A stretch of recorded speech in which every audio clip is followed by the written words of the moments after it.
Special চিংড়ি ভুনা। আসসালামু আলাইকুম, কেমন আছেন সবাই? আশা করি আল্লাহর রহমতে ভালো আছেন।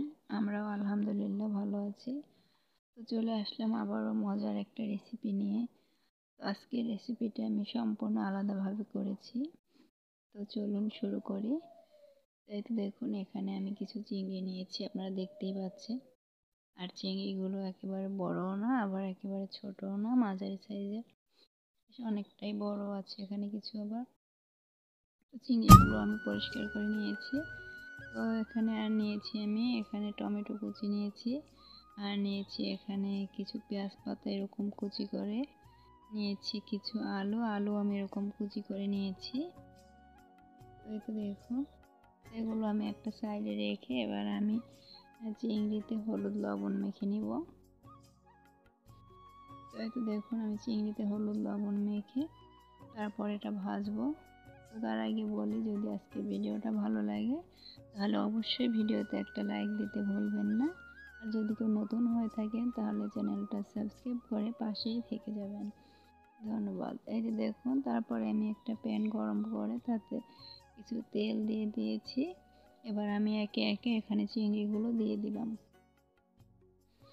চিংড়িগুলো দিয়ে আমি এক পাশ ভেজে আমি অপর সাইড উল্টে এটাগুলো সুন্দর করে ভেজে তুলে নেব। এই তো দেখুন, এক পাশ ভাজা হয়ে গেছে, আমি কিন্তু উল্টে দিয়েছি।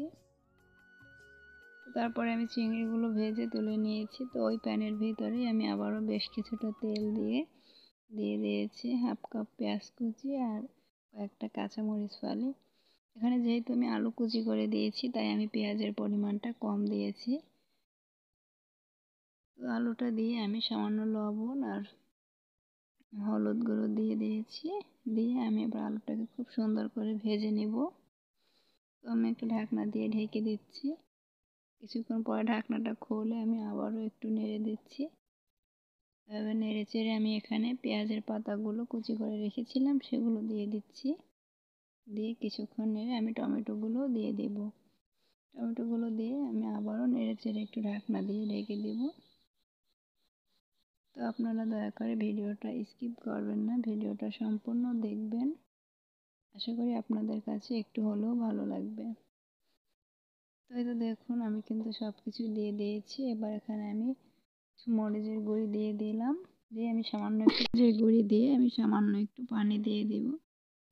পানি দিয়ে আমি এটাকে একটু কষে নিচ্ছি। এই তো দেখুন, আমি এভাবে নেড়ে চেড়ে এগুলোকে খুব সুন্দর করে ভেজে নেব।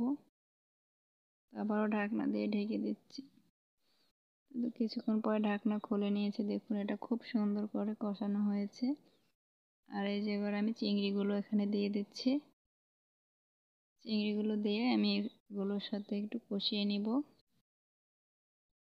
এটা না কষালেও হয়, আপনারা সরাসরি পানির ঝোলের ভিতরে দিতে পারেন, কিন্তু আমি একটু কষিয়ে নিচ্ছি, তাহলে ভিতরে এটা ঢুকবে, খেতে ভালো লাগবে। তো আমি ঢাকনা দিয়ে 1 মিনিটের মতো এটাকে কষিয়ে নিয়েছি। একটু আবার নেড়ে চেড়ে দিয়ে আমি এখানে পরিমাণ মতো পানি দিয়ে দিব।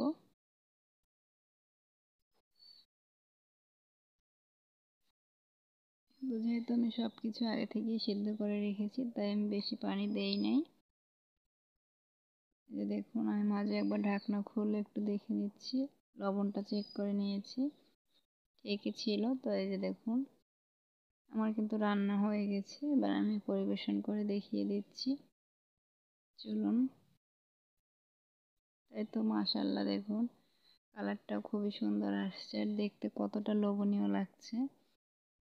আর সত্যি খেতে কিন্তু অসাধারণ হয়েছিল। আপনারা অবশ্যই এভাবে চিংড়ি ভুনা করে দেখতে পারেন। আপনারা তো পেঁয়াজ দিয়ে ভুনা করে খেয়েছেন শুধু, কিন্তু এভাবে আলু পেঁয়াজ পাতা দিয়ে এরকম করে টমেটো দিয়ে ভুনা করে খেয়ে দেখবেন, অসাধারণ লাগে সত্যি। আজকের মতো এখানেই বিদায় নিচ্ছি।